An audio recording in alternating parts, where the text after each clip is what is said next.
Até sexta-feira você tem aqui no canal do Boi a semana Rig Basa VT Milk. Direto de Araçatuba, noroeste de São Paulo, as informações da seleção genética de um dos mais conceituados criatórios de gir leiteiro do Brasil, as fazendas do Basa. Olá, Daniel de Paula, boa noite.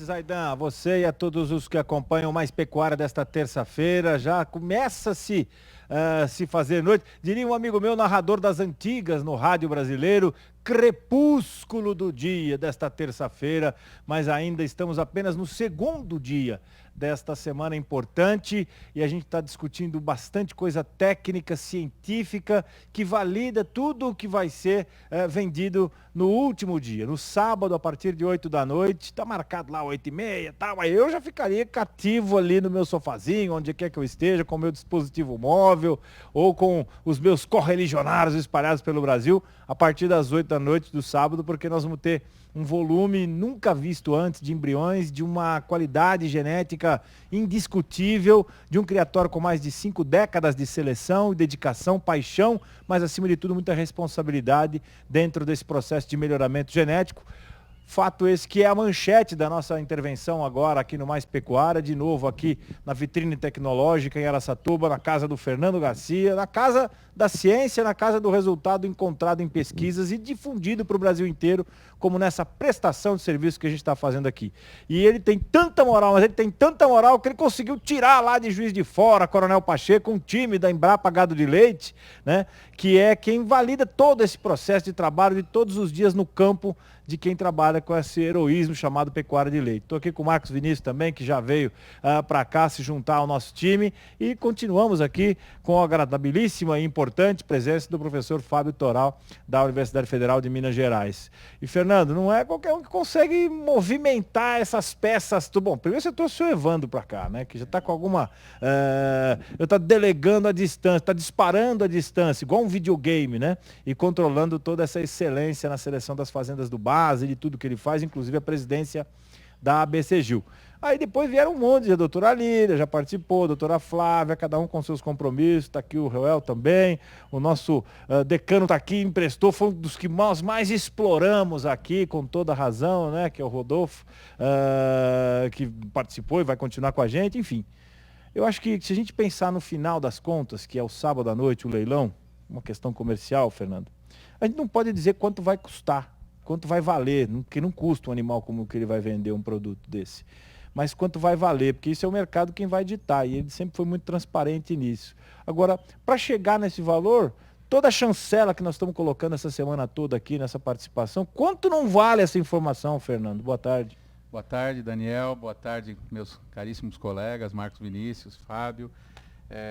Eu acho que já valeu, né? Já valeu. Eu queria agradecer já a presença de todos aqui, como você mesmo disse, os colegas da Embrapa. Hoje nós temos o Marcos, amanhã vamos ter o Luiz Sérgio Camargo.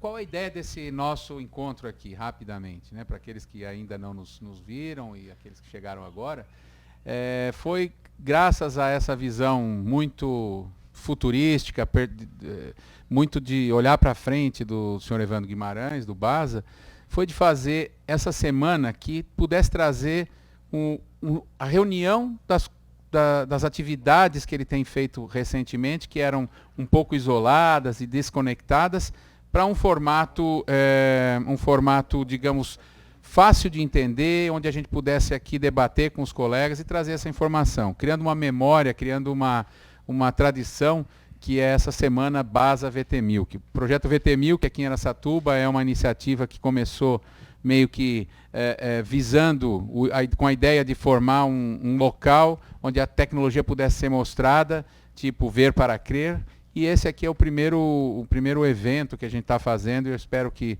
ele possa chegar na casa de cada um de vocês e despertar uma curiosidade para que a gente venha conhecer esse nosso projeto. Hoje a gente está aqui com uma pessoa que foi instrumental, importantíssima, um parceiro das fazendas do Basa, da ABCGIL, que é o Dr. Marcos Vinícius Silva, nosso amigo, colega de faculdade, crescemos lá no começo juntos, depois nos separamos e já há muito tempo nos reencontramos e somos assim crentes entusiastas de que a análise dos animais usando a genômica, claro que calcada nas medições fenotípicas, nos permite identificar os animais jovens e bons com uma grande segurança e aí a gente pode multiplicá-los e com isso encurtar caminho sem perder o rumo, né? Então esse é o tópico da semana, que é a semana que a gente fala sobre redução do intervalo de gerações. Quer dizer, por que nós temos que esperar tanto para ir mais rápido para chegar onde a gente quer? Então nós vamos debater aqui com alguém que faz as análises genômicas, que como eu também está envolvido com isso, e alguém que tem uma avaliação de campo, tem uma crítica muito interessante do uso disso, né? Então eu gostaria de agradecer muito a presença de vocês e já passar a palavra para você, Daniel, para você fazer esse meio campo tão interessante e denso que você consegue fazer conosco. Eu estou longe de ser um camisa 10, eu sou apenas um assistente de coordenador de técnico juvenil. Marcos, é muito bom. O Marco tem uma agenda tão extensa também, aliás, todos os que estão aqui, né? Que de vez em quando ele passa em casa, que eu sei que ele dá tchau de distância, assim. Ele passa pro Juiz de Fora e vai nunca negou um convite para nós aqui. É uma pessoa também extremamente... um cara desse, né, Marcos? Não, isso não. É uma pessoa muito disponível, sempre ali. Eu sei que ele às vezes sofre, porque as distâncias são grandes. Muito obrigado mesmo. Até porque acho que a causa é muito nobre. Merece essa reunião que está aqui. Hoje de manhã eu tomei a liberdade, quase ousadia, de chamar de papado do leite, né? Para a gente poder reunir aqui, mostrar isso tudo e se aprofundar. Bom que o Canal do Boi tem essa flexibilidade na grade e deixou programado para que a gente pudesse, nas entranhas dessa ciência que vocês utilizam com tanto brilhantismo, só para você ter uma ideia, você que está em casa, e eu quero deixar você bem à vontade para usar esses telefones para interagir com esse pessoal todo que está aqui participando, mesmo quando não estivermos no ar. A Fernanda Ferelli está aqui representando a Central Leilões, que vai amarrar nosso finalmente lá no sábado à noite com o leilão, a brilhante equipe do Lourenço Campo. Então a Fernanda está aqui e ela vai encaminhar todas as suas dúvidas, as suas interações com a equipe. Mas eu estou aqui entre os dois pais de crianças que são gêmeas, a genômica, né? O cara que foi o primeiro a introduzir essa tecnologia dentro da análise do leite e o Fernando que trouxe também, chegou com essa tecnologia aqui no Brasil, na pecuária de corte, né? E isso se tornou hoje uma tendência, mas quase uma obrigatoriedade para dar precisão. Então, feita uma apresentação breve como essa, Marcos Vinícius, eu queria te dar as boas-vindas. Eu acho que é uma semana que está entrando para a história por causa da nobreza dessa causa.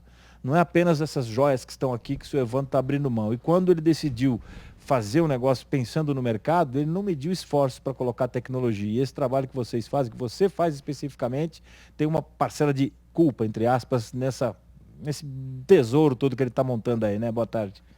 Bom, boa tarde. Primeiro, não posso deixar de agradecer o convite, né? De estar aqui com grandes e velhos amigos, né? Batendo esse papo, descontraído e informativo ao mesmo tempo, né? E para mim é motivo de muito orgulho poder, durante os últimos talvez 20 anos, né, trabalhar tanto com o Fernando quanto com o Fábio Toral, né? Mais uma vez agradeço essa oportunidade e eu acho que qualquer convite, né, para que a gente possa passar informação para os produtores, informação de qualidade, com base científica, né, os produtores que são muito carentes, eu sempre estarei disponível, por mais apertada que seja a agenda. Tá? Então, mais uma vez agradeço e estamos aqui para tentar elucidar aí os caminhos da genômica. Isso foi também uma obrigação dentro das fazendas do BASA, porque ele precisava o melhoramento genético, ele é uma biologia que não tem exata, mas a genômica ela ajuda a tirar um pouco do risco, né, dos desvios. Ela dá uma limpada nas beiras do caminho, vamos dizer assim. E ela dá um norte muito mais seguro para quem seleciona e vai fornecer genética, até porque o mercado depois cobra esse cara, né? Exatamente. As pessoas normalmente dizem que a genômica ela é a luz no final do túnel. Não é, na verdade, ela é a luz do túnel inteiro, né? Ela que vai nos ajudar exatamente no processo de seleção, na efetividade desse processo de seleção e, obviamente, como o Fernando se referiu, a redução do chamado intervalo de gerações. Então, é extremamente importante que os conceitos sejam usados da maneira correta, que a genômica seja vista como uma ferramenta de seleção e não de venda de animais. Professor... muito bom, boa colocação. Professor Fábio Toral, muito boa tarde também. Você já estreou ontem aqui nessa programação que está riquíssima. E eu acho que o melhoramento genético é e continua e sempre será um desafio tão grande que movimenta todos os dias. Quando vocês vão deitar, vocês já estão pensando no que vai acontecer quando acordar. E quando acorda, vai pensar que vai até o fim do dia. E aí você tem que mastigar e consumir isso diuturnamente para você ter base e também fincar um pé mais seguro a cada passo. E eu acho que toda a construção que o leiteiro tem, desde um zebu de 5.000 anos, que veio da Índia, até se tornar uma referência mundial, feito aqui no Brasil, e com essa adoção de modernidades, como a genômica, que dão sustentação para esse melhoramento, né? Boa tarde. Boa tarde, Daniel. Boa tarde a todos que estão nos acompanhando. É uma grande satisfação estar aqui com vocês, especialmente meu amigo Marcos Vinícius, professor Fernando. A gente dorme e acorda pensando em melhoramento. E às vezes a gente nem dorme, né? É um processo muito... E quando dorme, sonha com isso. Exato. Então, a gente vive o melhoramento. Acho que a gente escolheu essa carreira e a gente se envolve muito com ela. É algo muito apaixonante, desafiador e nos motiva a cada vez estudar e desenvolver ferramentas para beneficiar os produtores brasileiros. Eu acho que nós trabalhamos num setor extremamente importante para o Brasil e nós temos uma responsabilidade muito grande na geração e na transferência de conhecimentos. E graças a esse tipo de evento, a gente tem a oportunidade de falar de maneira mais direta com o usuário do material genético. Então, parabenizo o senhor Evandro, parabenizo todos que estão participando da organização, o professor Fernando, pela estruturação tanto dessas instalações quanto do evento.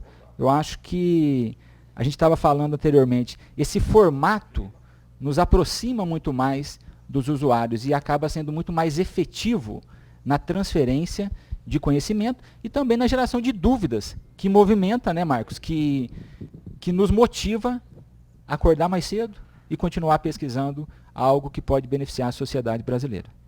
E ainda por cima, Marcos, porque você tem essa obrigação de estar ciente de que nós estamos num país que é um continente.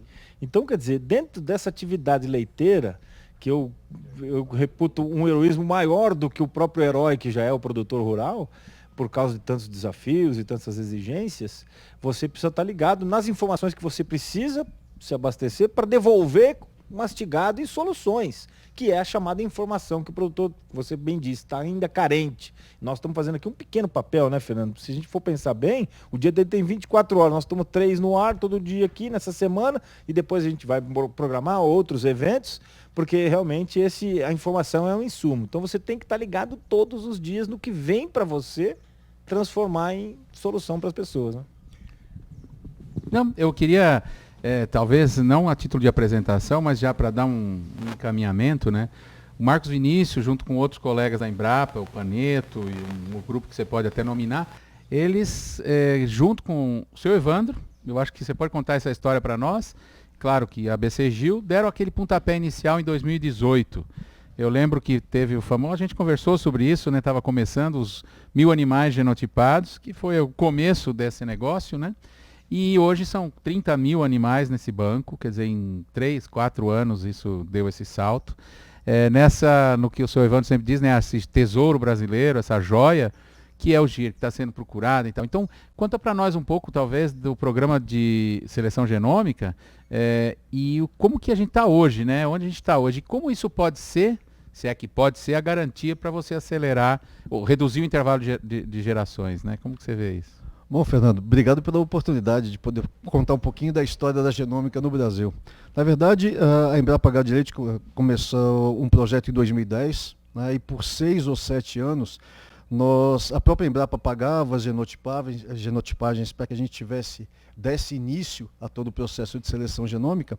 E o que a gente via é que os criadores naquele momento diziam que a genômica não era para o Brasil, a genômica não era para o giro leiteiro, a genômica não era para o gado zebu, né?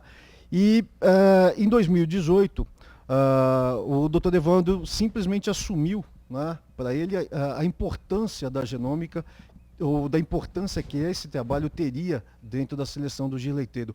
E foi talvez o primeiro criador a realmente genotipar, pagar do próprio bolso, né, as genotipagens. E pagou os 1.000 animais. E aí o que a gente viu, assim, as pessoas confiam muito no Evandro, admiram muito o trabalho do Evandro, né, e se sentiram então estimuladas a também pagar do próprio bolso essas genotipagens.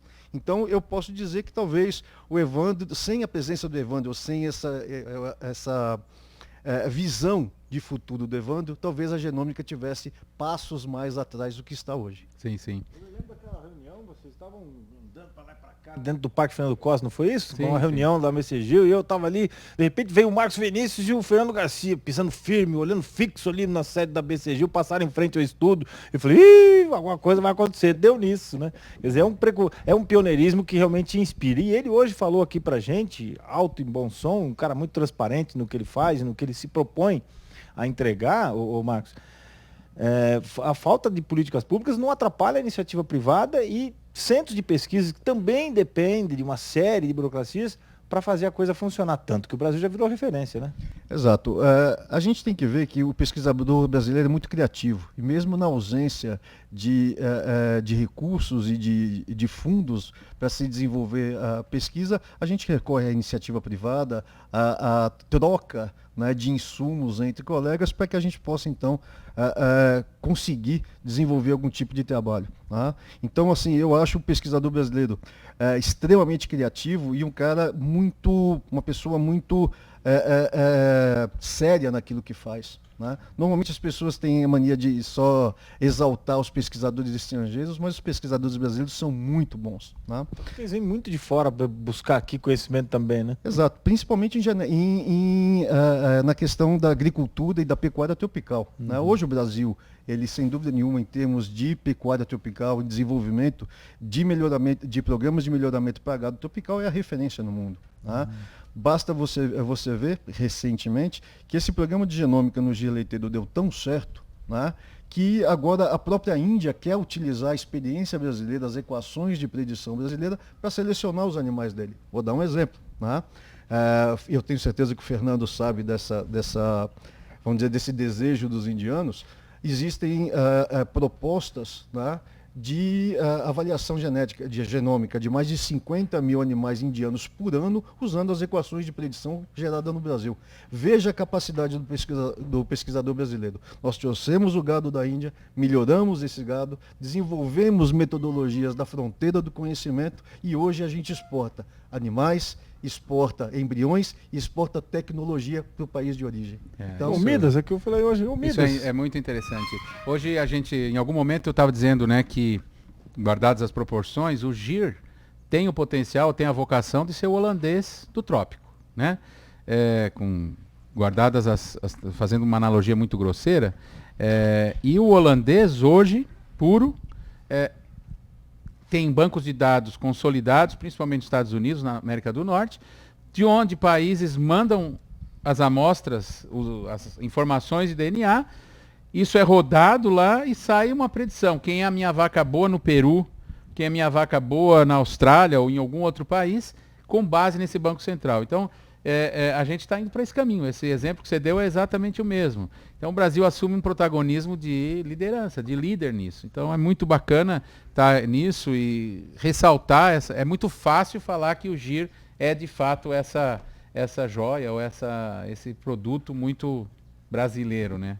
Até porque, Toral, isso acaba aumentando bastante a responsabilidade de todos vocês altamente criativos, mas o desafio se renova todos os dias, como a gente estava falando agora há pouco, em função de o GIR leiteiro ser a base para um produto final que é indiscutível, que é o alimento básico da vida, que é o leite. E que não só o GIR leiteiro brasileiro vai abastecer o mundo, mas ele é a base muito forte e muito segura para essa bênção chamada girolando, porque aí entra uma raça que tem 400 anos. Eu falei 4.000, vou baixar para 400 por enquanto. Daqui a pouco você me corrige de novo, que baixa mais uns 120. Uns 500 tá bom. Aí vai dar contemporâneo com um amigo nosso que tá ali atrás. Mas aí eu quero dizer o seguinte, essa responsabilidade visa isso, avolumar uma produção de responsabilidade com a qualidade que esse alimento básico da vida precisa para atingir o resto do mundo, né? Perfeito. A gente tem, e o Marcos foi feliz na na hora que ele falou que no Brasil nós temos pesquisadores muito capazes de utilizar bem os recursos genéticos que nós temos.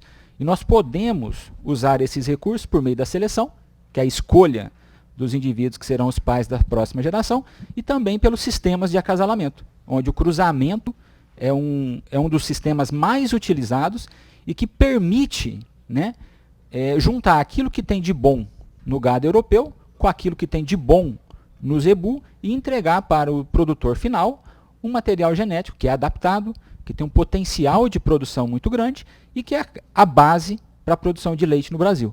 Então, o gir leiteiro faz parte dessa cadeia, né? É um fornecedor de genética extremamente importante e nós estamos entrando numa fase em que a gente consegue identificar o melhor caminho para formar um girolando de boa qualidade. Eu acho que o Marcos tem experiência com isso e está no radar, né, do programa de melhoramento do gir leiteiro, desenvolver ferramentas e aplicá-las para a escolha, né, e para a formação de um gado cruzado da melhor qualidade, né, Marcos? Perfeitamente, é isso aí. Hoje nós temos um projeto conjunto até com o Toral, né, da avaliação multirracial, que vai potencializar ainda mais o crescimento do girolando. Ou seja, a gente vai conseguir determinar com bastante precisão quais são os melhores touros holandeses para se fazer o meio sangue, os melhores touros holandeses 3/4 para fazer o 3/4 e a mesma coisa para os touros gir. Qual é o melhor touro gir para se fazer 1/4? Qual o melhor touro gir para se fazer o meio sangue, se colocar na fêmea holandesa?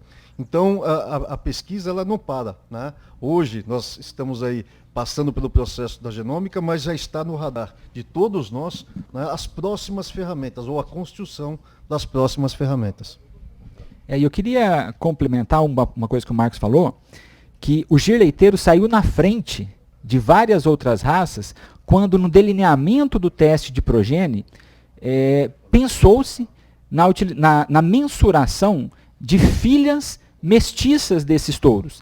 E dessa forma, a base de dados para avaliação genética do gir leiteiro é composta, quase que majoritariamente, né, Marcos, pelos dados de filhas mestiças, já que esse é o rebanho no qual os touros gir serão utilizados. Então isso traz mais segurança no processo de avaliação genética e de seleção, já que nós usamos para fazer a avaliação dos touros animais que são criados em condições comerciais e de grupos genéticos que são os mais utilizados na produção comercial de leite.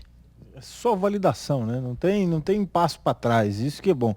E como é que o mercado tem absorvido isso? Você que é um cara que faz a pesquisa, você tem que ter um destino para isso tudo. Quer dizer, as pessoas que vão fornecer genética usam essa solução que vocês fornecem, né? Depois de tanto estudo, tanto trabalho, ô Marcos, entregam isso pronto para que a pessoa execute, né, dentro da responsabilidade que estatutos como os da BCGIL, o Programa de Melhoramento, enfim, estabelecem, com o que vocês assinam, e aí tem que executar isso de uma maneira bastante responsável para poder entregar isso para o mercado. O mercado tem entendido isso, tem desfeito algumas místicas aí de, isso não é para mim. Não, eu hoje falei cedo na nossa transmissão, aquele tirador do leitinho para fazer um queijinho, claro, isso é cultural, vai existir sempre para nossa alegria, mas o cara está cada vez mais absorvendo esse trabalho, essa tecnologia toda que está embutida num animal desse.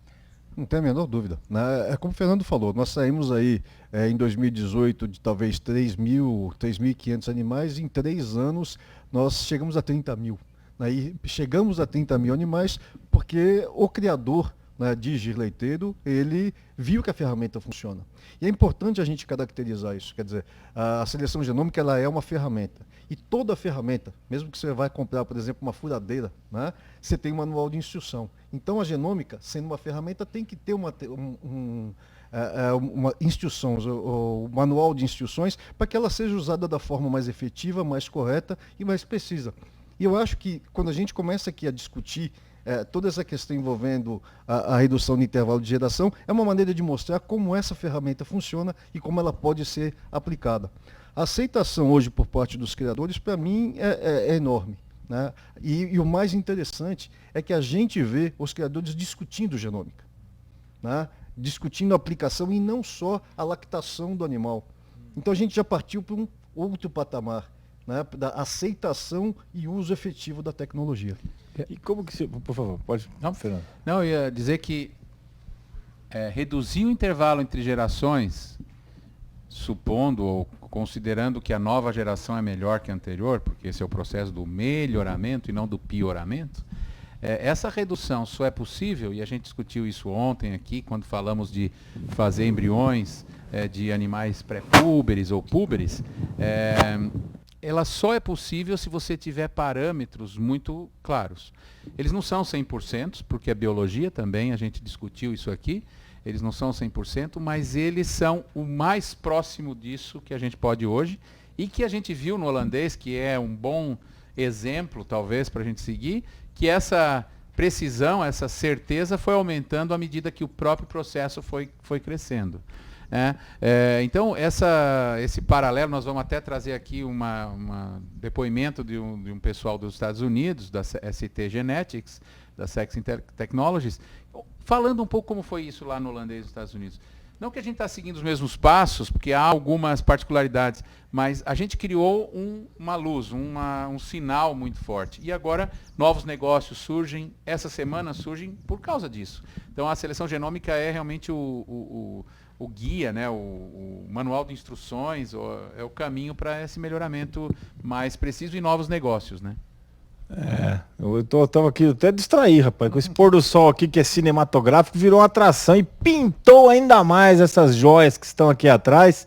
Já está terminando a terça-feira, como eu disse agora há pouco, o crepúsculo da terça-feira aqui em Araçatuba, nesse cenarinho medião que a gente está aqui. Vamos passar essa semana aqui bastante apurado com esse tipo de cenário, né? Esse pôr do sol que agora está meio que escondidinho, duas, três nuvenzinhas que passa aqui manchando o céu, mas está realmente paradisíaco. Eu quase perdi a concentração aqui. Mas a gente está com bezerras para serem vendidas que são o que existe de mais moderno, porque fazem parte desse processo contínuo de melhoramento que esses programas todos determinam, né? Estabelecem como norte, ô Marcos. E o que você particularmente, e também gostaria do Toral falar a respeito, o que vocês pensam dessa ideia ou desse desafio, né, que se tornou um projeto como esse. O RIG já não é uma novidade, mas assim, você fazer isso e chegar num ponto de hoje poder aspirar a um embrião, né, no 7º dia, é uma coisa que ninguém podia imaginar. O que você acha disso? Como é que tem que ser conduzido daqui para frente essa questão? Bom, essa é uma pergunta extremamente interessante e me dá a possibilidade de externar algumas ideias e opiniões, tá? Por exemplo, a gente pode associar, obviamente, biotecnologias reprodutivas ao processo de seleção genômica, e é óbvio que isso dará um salto de qualidade, né, e ocorrerá a redução do intervalo de geração. No entanto, a gente precisa ficar atento a algumas coisas. Por exemplo, o que a gente vê hoje em algumas raças, como o próprio gileiteiro, é o uso massivo de alguns touros que foram usados há 20, 30 anos. Isso não reduz o intervalo de geração. Não é o fato de você ter um animal recém-nascido, né, que isso está impactando diretamente o intervalo de geração. Então a gente vê hoje, no caso específico do gileiteiro, 2, 3 ou 4 touros, né, sendo massivamente utilizados, mas são todos de 30 anos atrás. Quanto, na verdade, a própria genômica já mostrou para você que existe todos jovens, extremamente atuais, né, que são de alto potencial genômico e devem ser usados. Então, às vezes, é um contrassenso você procurar a redução do intervalo de geração, mas continuar usando animais extremamente velhos no processo. Então, a primeira coisa que é importante a gente dizer acredite no processo de seleção genômica, não só para a fêmea, mas também no macho. Use o macho jovem, casale com a fêmea jovem, que aí sim vai acontecer ou ocorrer a redução do intervalo de geração. Eu acho que sua colocação é muito boa. Ontem nós levantamos essa lebre aqui, só antes do Fábio falar. Como fazer isso? Porque está muito fácil, falando agora com alguém que cuida da genômica e controla, faz a curadoria disso, que é o seu grupo, a Embrapa. Tá fácil fazer isso na fêmea, né? Você pode selecionar fêmeas para serem as doadoras com 1000 pontos de GPTA ou 800. Você define isso e manda para frente. E o touro? Como criador faz para escolher esse touro jovem? Essa é uma dúvida. Eu falo assim com bastante franqueza. Excelente pergunta, Fernando. Pergunta do criador, viu? Eu virei pecuarista, então agora eu sou... de gente grande. Sou pedra. Fernando, essa é uma excelente pergunta. Olha só, dentro do processo de seleção dos touros de leiteiro para o teste progênie, a gente usa a genômica em 2 momentos, né? Primeiro, quando os criadores fazem a seleção dentro do próprio rebanho. Então, os criadores, por exemplo, mandam lá amostras biológicas para extração de DNA e genotipagem de 20 e 30 touros. Nós fazemos a avaliação e entregamos um relatório para eles, que vai na forma de STA, que basicamente o resultado é o mesmo do que uma PTA, mas transformado para uma outra unidade. Vamos tentar simplificar dessa maneira. Quando esse relatório chega na mão do produtor, ele já sabe quem é o melhor touro, né? E com isso ele vai escolher o melhor indivíduo para se colocar na pré-seleção e depois no teste progênie. Esse próprio relatório das STAs já é um grande indicativo de quais touros são os melhores para serem usados. E se os criadores trocarem esses resultados entre si, das avaliações com as STAs, já se sabe quais os touros devem ser usados. São comparáveis. Criador A, criador B tem os números, são números comparáveis. Perfeito, essa é uma questão. O fato de você ter STA não significa em nada que essa avaliação ela é inter-rebanho, ela não é. Ela é uma avaliação genômica conjunta. O resultado é entregue de forma inter-rebanho. Então o relatório vai para cada rebanho, mas a avaliação ela é única e conjunta. Então todos os valores entre os criadores são comparáveis. Muito bom.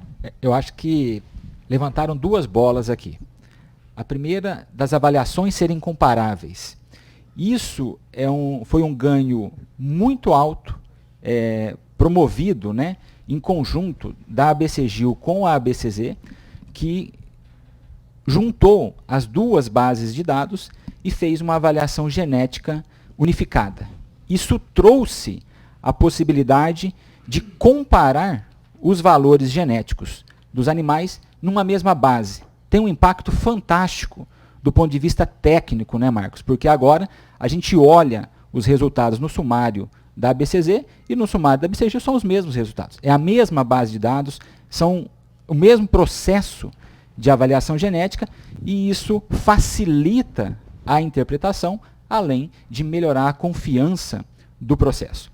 Eu acho que a outra questão que foi levantada foi com relação à possibilidade da gente usar a ferramenta genômica para identificar potenciais touros para a participação do teste de criadores de menor representatividade dentro da raça e que às vezes não arriscariam fazer um investimento de 14, 15 mil reais para colocar um touro em teste sem ter um conhecimento prévio do mérito dos touros. Então, com a possibilidade de genotipar num custo muito mais acessível, um volume muito maior de touros jovens, evidenciou-se a possibilidade de aumentar a intensidade de seleção e melhorar muito o nível médio dos touros que entram no teste.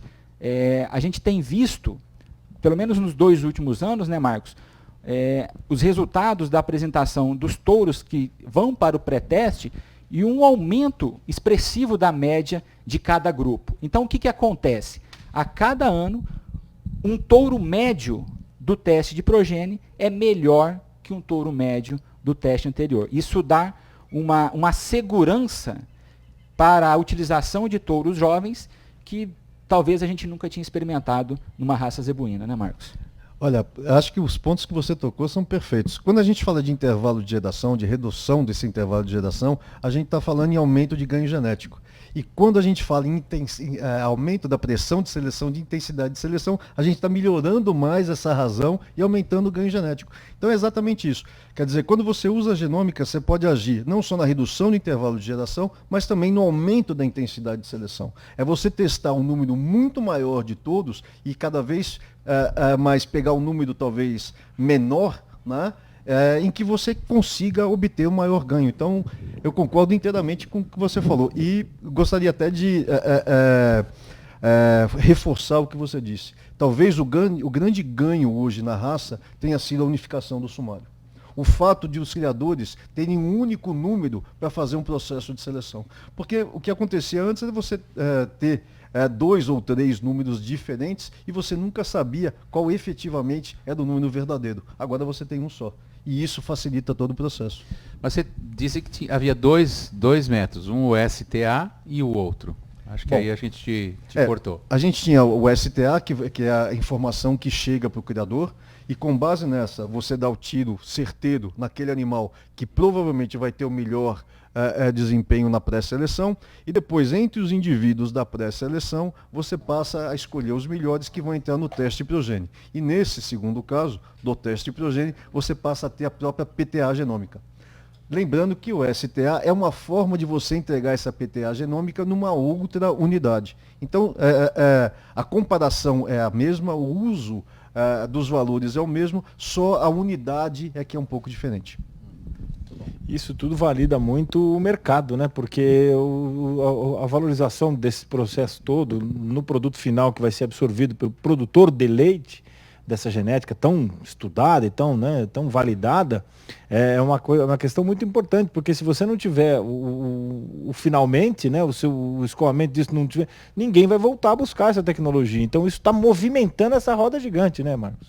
Exatamente isso. E assim, se você me permite falar uma estatística, né, talvez poucas pessoas saibam, hoje o Brasil, o consumo per capita de leite gira em torno de 170 quilos. O preconizado pela ONU são 210. Ou seja, a gente está em 40 quilos a menos por habitante, né, de consumo de lácteos, de leite ou de queijo, o que seja. Ou seja, nós temos um espaço e um dever muito grande de aumentar isso, de disponibilizar para a população brasileira um produto de melhor qualidade e em maior quantidade. E é isso que a seleção genômica, no fundo, quer.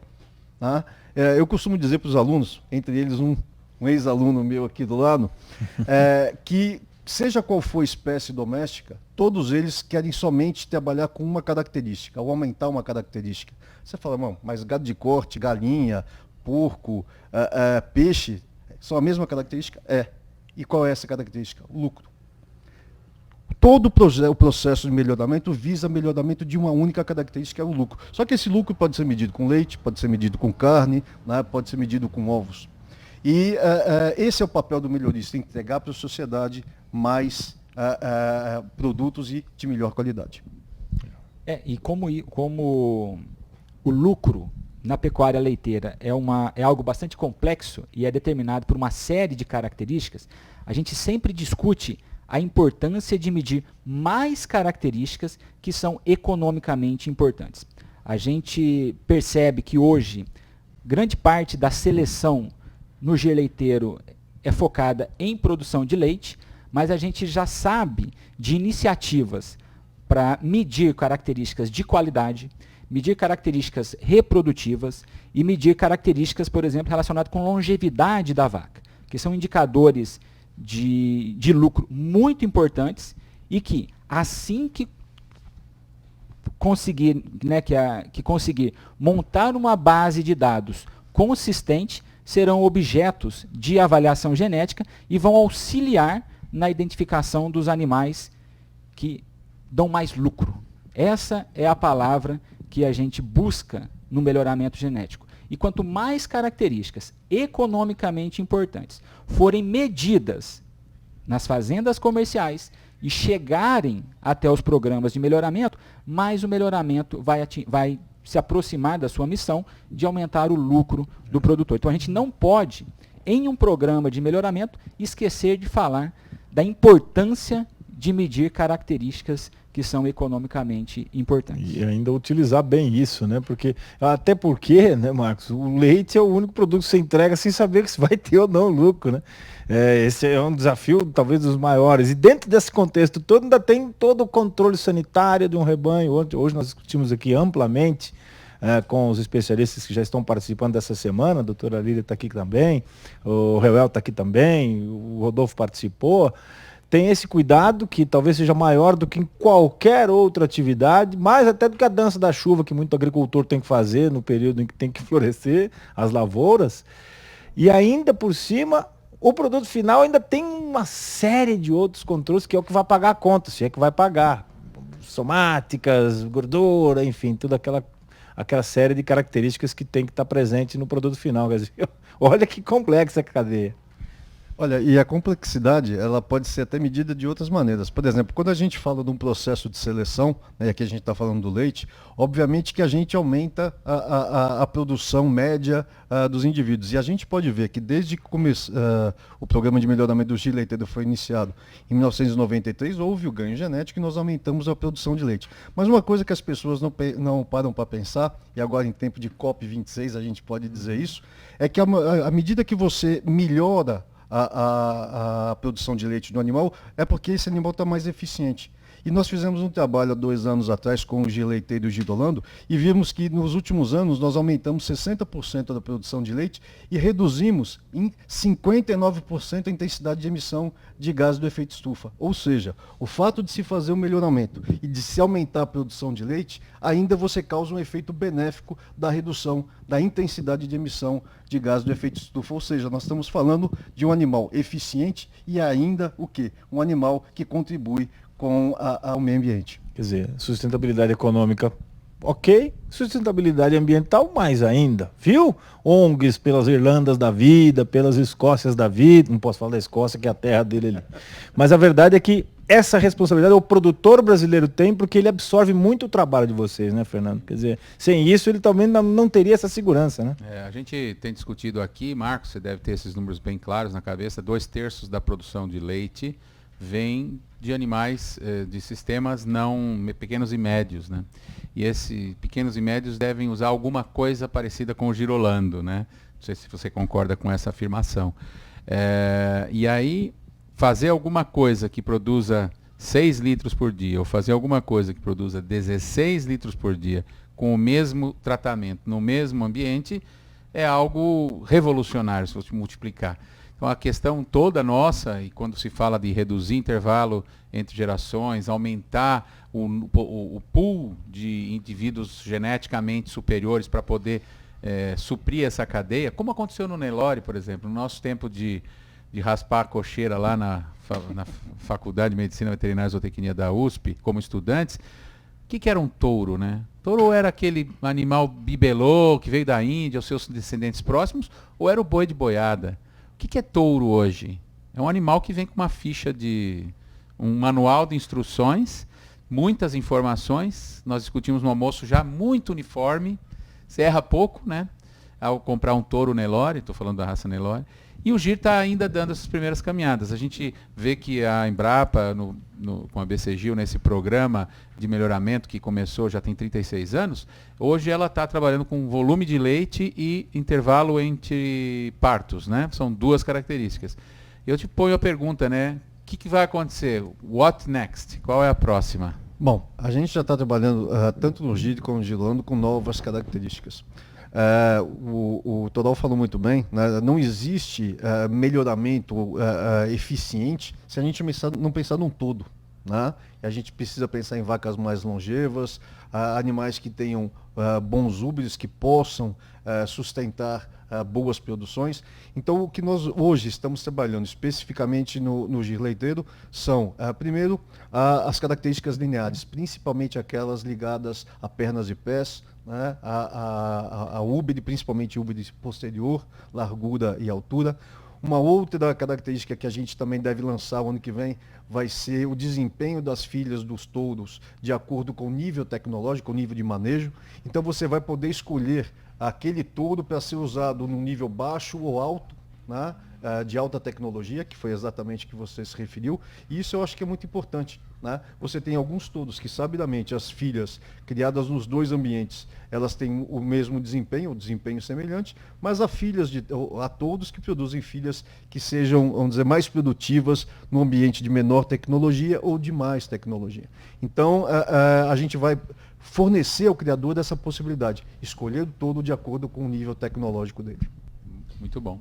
Eu queria ser um pouco ousado aqui e colocar um pouco de número, de dinheiro nessa conta e compartilhar uma experiência que nós estamos tendo num projeto de pesquisa com eficiência alimentar de giro leiteiro. E nós quantificamos durante uma lactação quanto seria a diferença na entrega de lucro de uma vaca de um grupo menos eficiente com uma vaca num grupo mais eficiente. Nós calculamos vários indicadores de eficiência alimentar e nós convertemos isso em dinheiro. tanto por meio do aumento da produção, quanto pela redução do consumo. E a diferença entre os grupos chegou a R$ 2.000 por lactação. Então é um número bastante motivador para que a gente desenvolva mais pesquisas e transfira os resultados dessas pesquisas para os usuários. Então, a gente está falando aqui de redução de impacto ambiental, de aumento na produção de leite, mas quanto isso representa em dinheiro? Não estou falando que todo mundo vai ganhar R$ 2.000 por lactação, mas a gente tem um ganho possível extremamente interessante e que paga o custo de muitas mensurações e da avaliação para novas características que dentro em breve serão utilizadas nos programas de melhoramento. O Marcos, isso aí porque também você pode incorporar essa como uma informação que vai ser passada para gerações seguintes, né? Já houve estudos na pecuária de corte, tem vários estudos mostrando o grau de herdabilidade disso. Então as gerações seguintes vão ter esse componente eficiência alimentar, que nutrição representa uma grande parte do custo de produção. Na pecuária de corte chega a 70%, não sei na de leite, mas a verdade é que você tem que transformar isso em proteína. Então, num ambiente como o Brasil de pasto, isso é muito importante o que ele está dizendo, não é isso? Porque, afinal de contas, todas as outras características estão meio que consolidadas para quem absorve melhoramento genético. Não, sem dúvida. O animal, na verdade, é um ser que você não consegue aumentar simplesmente ou melhorar uma característica sem, né, você alterar outras, né, porque você tem correlações genéticas que são positivas, negativas, favoráveis ou não. Então, o animal ele passa a ser um complexo biológico, né, bastante interessante, que tem que ser estudado de uma maneira, vamos dizer, um pouco mais profunda, levando em consideração todas essas correlações entre as características. Por quê? Pode ser que eu aumente demais a produção de leite, mas eu não tenha um Uber que vá sustentar todo esse leite produzido. E eu passo, então, a ter problemas de mastite, de saúde. Então, vamos dizer, essa entidade complexa, né, que se chama vaca, ela tem que ser melhorada de uma maneira também complexa. Eu acho que essa visão é muito boa, essa visão sistêmica, né, do animal como um todo. Acho que eu me lembro, você também deve se lembrar do True Type, tipo verdadeiro. Isso, para quem não é tão antigo como nós, era uma estátua, uma base de madeira e uma vaquinha holandesa perfeita. O desenho do Uber, as curvas, as medidas, era aquela vaca perfeita. Não sei se tem o True Type do GIR, deve ter, é fácil fazer. A questão é agora como usar a genômica, como usar as medições, como usar toda essa tecnologia para atingir esse True Type. Não é a vaca bonita, é a vaca que vai fazer isso que você falou. A gente aqui não tira leite, apesar de ter o projeto VT Milk. Mas isso não é porque a gente está com medo, não. Na verdade está, né? Porque corte é uma vez por mês, você dá uma olhada, né, no leite, 2 vezes por dia, todos os dias. A gente deve ter um retiro de leite aqui, uma ordenha, oxalá no ano que vem. Mas eu te faço a seguinte pergunta até para os 2 colegas. E a ordenha com e sem o bezerro, ocitocina, sem ocitocina, como é que é isso versus seleção, melhoramento? Para onde nós vamos? Bom, essa pergunta é excelente. Eu adoro esse tipo de pergunta polêmica. Primeira coisa é a seguinte, vamos pensar, se a gente está pensando hoje em, vamos dizer, oferecer um produto de melhor qualidade, a gente tem toda essa questão do bem-estar animal, né, como é que você vai justificar perante a sociedade que sua vaca só produz leite na agulha? Aplicando ocitocina, aplicando outras coisas. Então você já passa a ser antipático no momento que você produz o leite de uma maneira que a sociedade não aceita mais. Tá? Então esse passa a ser um problema. Existe a possibilidade de você fazer seleção, né, para ordenha sem bezerro? Existe isso. Tá? Pode ser problemático, pode tomar tempo? Sim, mas talvez tenha que ser uma característica a ser utilizada. Se a gente começar a pensar em outras coisas que normalmente a gente faz dentro do ambiente de produção, como por exemplo descorna, a gente já passa a ter um outro problema também ligado ao bem-estar animal, que pode levar a sociedade toda a até não consumir leite por conta disso. Mas a gente tem a edição gênica, quem sabe? Mas quem que vai tirar o chifre do giro? Essa foi a bola que eu levantei para a palestra de amanhã, né? Para a conversa de amanhã. Nós vamos continuar essa conversa, sem dúvida. Eu acredito que a gente tem um norte para definir essas questões, Fernando, que são os sistemas de produção comerciais. Esses sistemas, eles são as referências para que os selecionadores definam suas estratégias de manejo. Então, um exemplo que ficou muito marcante para mim, na experiência de trabalhar com programas comerciais de melhoramento de gado de leite, foi com relação à adoção de tecnologias para reprodução. No início dos programas, a gente tentava manter as vacas com o mínimo possível de protocolos reprodutivos. Só que esses protocolos de ATF, por exemplo, eles estão sendo usados de maneira massiva nos rebanhos comerciais. Então, por mais que a gente tenha a expectativa de manter um rebanho onde a gente seleciona para características de precocidade sexual e de fertilidade, a gente percebe que os rebanhos comerciais já adotaram IATF e processos de sincronização em massa. Então, o que nós tivemos que fazer nos programas comerciais foi também aplicar essas ferramentas para que os animais fossem selecionados sob as condições que os usuários finais de genética possuem. Então, essas questões que você levantou com relação à ordenha com bezerro ou sem bezerro, com ocitocina ou sem ocitocina, os produtores comerciais pressionados, né, pela sociedade, por questões de bem-estar animal, vão adaptar os seus sistemas e os selecionadores precisam estar atentos a isso e fazer as modificações no mesmo sentido para que eles atendam a esse mercado. E eu queria, talvez, encerrar a minha participação levantando uma questão que eu acho essencial. Os bons programas de melhoramento genético de gado de corte são bons programas de produção de boi gordo. Em gado de leite, nós temos que, eu acredito ser importante, que as fazendas que se dizem produtoras de genética também sejam produtoras de leite. Se a gente enxergar a genética como um subproduto de um bom sistema de produção de leite, do ponto de vista econômico, do ponto de vista social e do ponto de vista ambiental, o excedente de genética que é transferido para os rebanhos comerciais vão atender à demanda dos produtores. Se a gente enxergar dessa forma, a gente não precisa ter o termo, eu sou produtor de genética. Eu sou produtor de leite e vendo o meu excedente em genética e dessa forma eu consigo contribuir para a cadeia produtiva como um todo. Que, como disse o senhor Evandro aqui em um determinado momento, é o fim e ao cabo de todo esse processo, todo esse esforço de vocês, dos fornecedores de genética e de quem absorve isso para poder pegar. Você falou em TrueType no Giro Leiteiro. Cadê as imagens? A Karine vai plugar para a gente agora as imagens dessas doadoras tão jovens que foram identificadas e criteriosamente escolhidas para aspiração, que são as mães dos embriões de sábado.